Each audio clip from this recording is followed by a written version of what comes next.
decided to do this story because, well, I wanted to do a beat on local news because I think that's an issue that is often not talked about. We don't have a lot of journalism about journalism, and so I wanted to look at how Ithaca's media, local media, has fared since the pandemic, because obviously a lot of the supply chain crisis has affected a lot of print newspapers, and then there's obviously advantages and disadvantages of both. So that's kind of what I explored in the first story. It was easy to get interviews with journalists because they're always interviewing other people, so they're very, they're public figures themselves, and so that part of it was pretty easy. I wanted to show what kind of office life was like.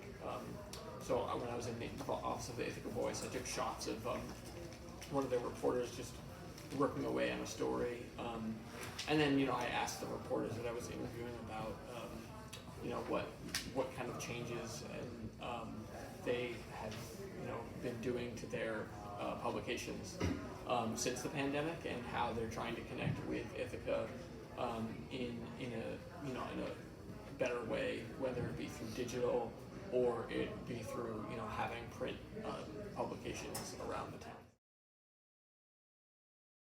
I actually found it kind of difficult at first because I was struggling with a video that I recorded that had some bad audio to it, and so that was something where I tried to figure it out in iMovie and remove the background popping sound, and I just couldn't figure it out. I don't think there's an option for that in iMovie on the devices that we were using. But in terms of the rest of the editing, it was pretty smooth.